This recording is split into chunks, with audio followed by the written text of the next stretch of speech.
Hello नमस्कार दोस्तों, welcome to my YouTube channel exam अध्ययन।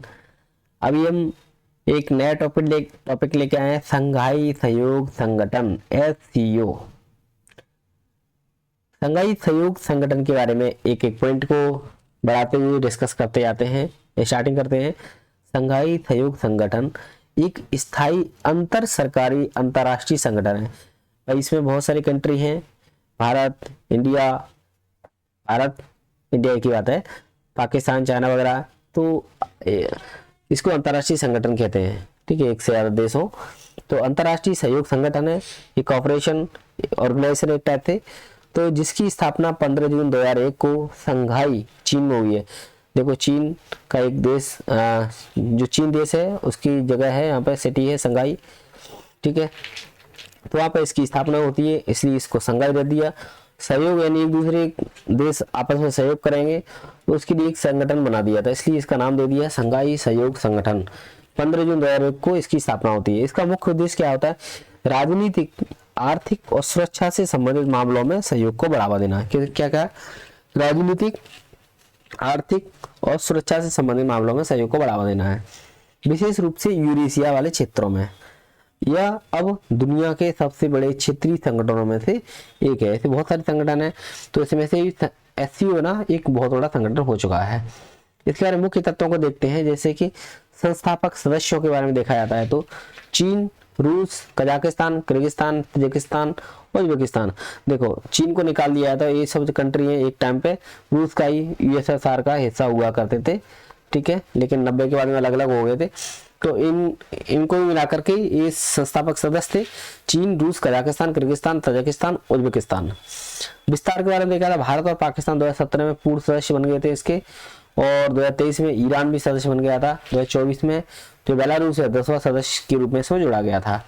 देखो क्या क्या है सदस्य, मुख्य संस्थापक सदस्य के बारे में देखा जाता है चीन, रूस, कजाकिस्तान, किर्गिस्तान, तजाकिस्तान और उज्बेकिस्तान। 6 कंट्री होते हैं जो कि इसके क्या होते हैं, संस्थापक सदस्य होते हैं। फिर उसके अंदर भारत और पाकिस्तान भी आते हैं 2017 में, ईरान भी आ जाता है 2023 में, और 2024 में 10वां जो लेटेस्ट कंट्री है बेलारूस होता है। इसका मुख्यालय बीजिंग, चाइना की राजधानी वहां पे आएगा।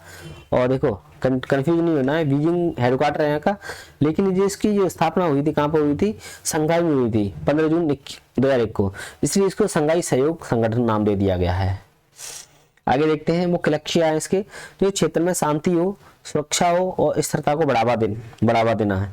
इसका मुख्य और उद्देश्य है आतंकवाद और अलगाववाद और चरमपंथ का मुकाबला करना है, और सदस्य राज्यों के बीच आर्थिक सहयोग को बढ़ावा देना। एक सहयोग शब्द तो इसमें संगठन में नाम दिया ही गया था, आर्थिक, राजनीतिक, है ना, किसी टाइप का सहयोग होना है। इन क्षेत्र में शांति, सुरक्षा और स्थिरता को बढ़ावा देना है, आतंकवाद, अलगाववाद और चरमपंथ का मुकाबला करना है।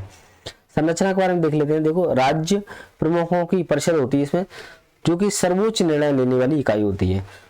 सर्वोच्च राज्य प्रमुखों की, जो राज्य प्रमुख होते हैं, जैसे कि अपने देश का जो माननीय मोदी जी इधर से जाएंगे, ठीक है, पाकिस्तान के प्रधानमंत्री, राष्ट्रपति, ऐसे हर जो कंट्री होते हैं उसके जो सर्वोच्च होते हैं वो जब आएंगे उसमें परिषद में, ठीक है, तो इनसे मिलकर, और यही इसके सर्वोच्च निर्णय लेने वाली इकाई होती है।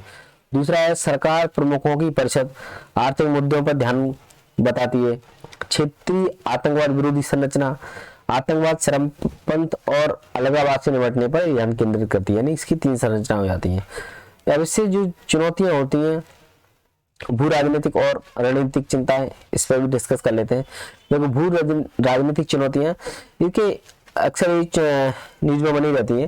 परस्पर विरोधी हितों वाले सदस्यों का समावेश और वैश्विक भू राजनीतिक माहौल के बीच में एससीओ की प्रासंगिकता पर सवाल खड़ा होता रहता है। जैसे आए दिन चीन अपने भारत पे डोकलाम वगैरह पे यहाँ पे कुछ न कुछ कार्यशाली हरकतें करता रहता है अरुणाचल वाले रीजन पे। ठीक है, तो इसका कारण क्या है कि इस पर सवाल खड़ा होता है इसके।